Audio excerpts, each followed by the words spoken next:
Raise your right hand. Do you swear or affirm that testimony you're about to give shall be the truth, the whole truth, and nothing but the truth, so help you God? Yes, I do. Lower your right hand and have a seat. Speaking to the mic, state your first and last name with spelling of both for the courts.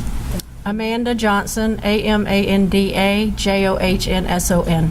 And you may remove your mask if you're comfortable. Okay, thank you. Good afternoon, Ms. Johnson. Good afternoon. Can you tell the ladies and gentlemen of the jury how you are employed, ma'am? I'm a client development manager at Saks Fifth Avenue. And how long have you been employed at Saks Fifth Avenue? 23 years. And what are your job duties with Saks Fifth Avenue? I have a team of associates all over the store who I work with to create customer experiences and help them build a business. And were you employed on December the 21st of 2020 with Saks? Yes. And were you working that day? Yes. What hours were you working on December the 21st? I was working 12 to close.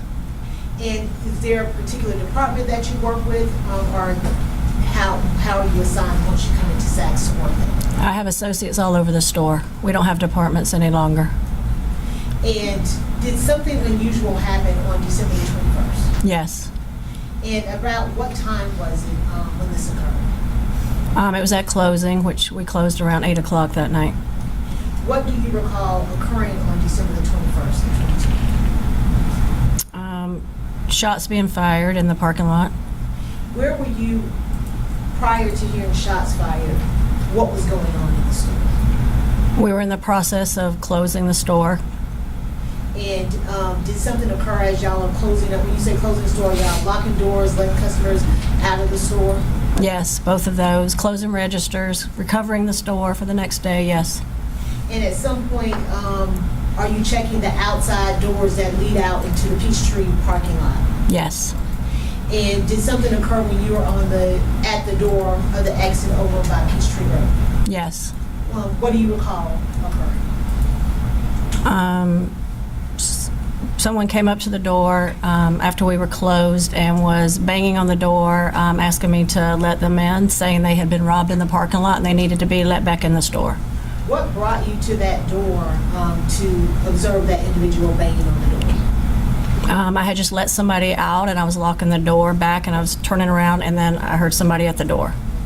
And have you had an opportunity to review State's Exhibit number 17, which is a video of the parking lot? Yes. Judge, I just asked if that portion of the video can be played at this time. Go ahead. And if you turn it, it's going to be behind you on the screen back there. It'll be both places. This is in Yes. front of her. Oh, okay. All right, thank you. And Yes. if you could, on the screen behind you, can you point to where you were located at the time? At the doors. Yeah. We're going to go back just a little bit.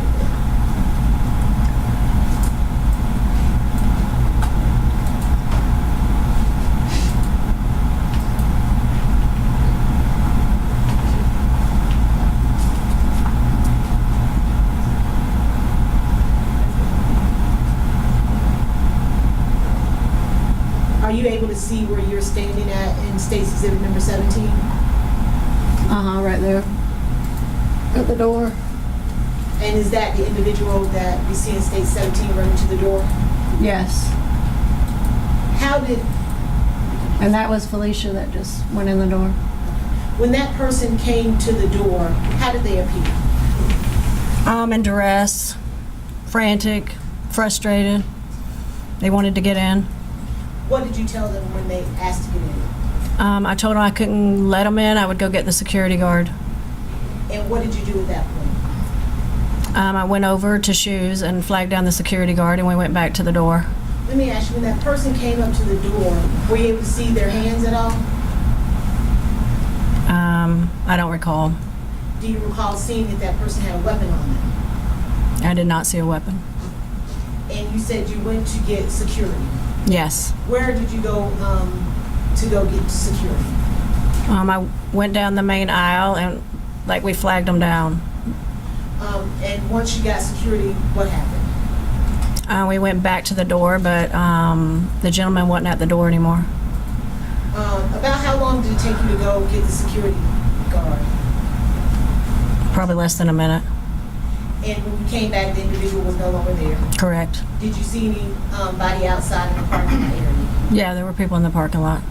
And what did you do at that point?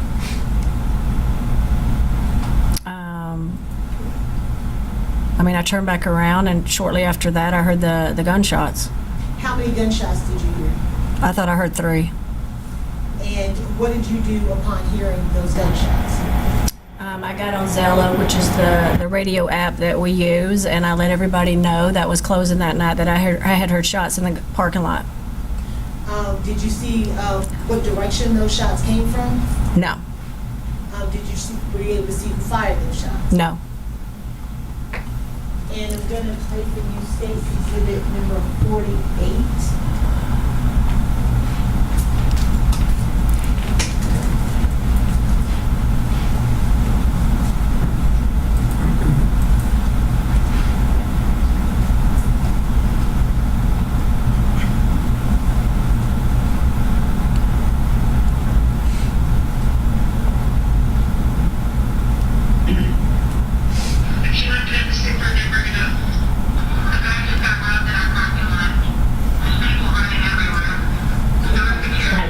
It hasn't technically been admitted yet.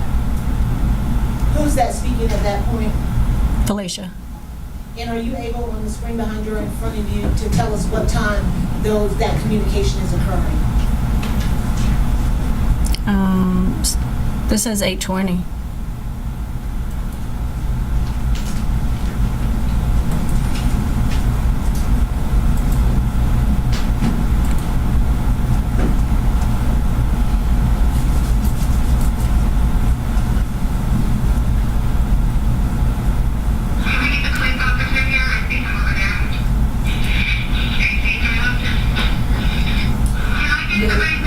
Oh, can you pause it?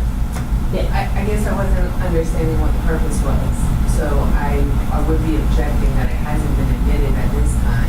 I'm sorry. That's what I said, it hasn't been admitted yet. I apologize, Did Judge. actually, Judge, I Yeah. moved to admit it conditionally, and she just said no. Well, conditionally, I didn't admit it because we hadn't, I was assuming we, you say conditionally, and that's not technically moving to admit it, and the other half of the conversation hadn't testified yet, so it hasn't been admitted, I just said, okay. So, just so you have a clean record.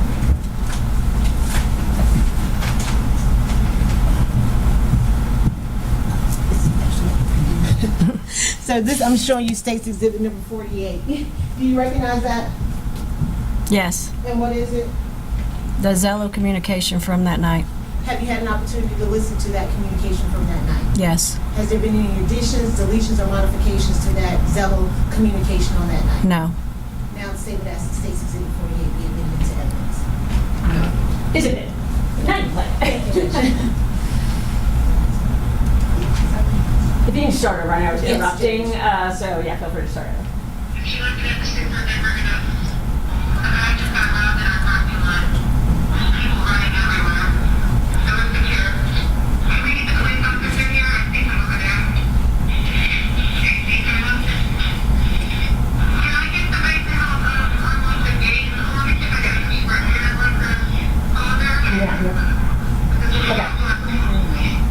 Go ahead and pause it, right, jury's having trouble hearing. Best way to help doing that is to tilt, here, let me try to find my time. See if this makes a difference. Try again.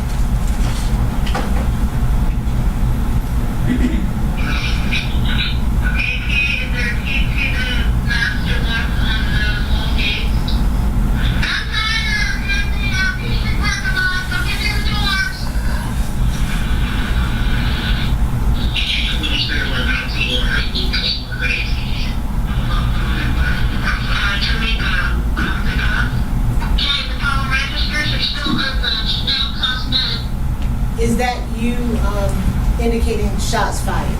yes, On that State's Exhibit 48, are you able to see what time that is that you made that call out? 8:23. Could you tell where the shots were being fired? Were in the parking lot, on the street? No, they were really loud. It seemed like they were really close, so I couldn't tell specifically, no.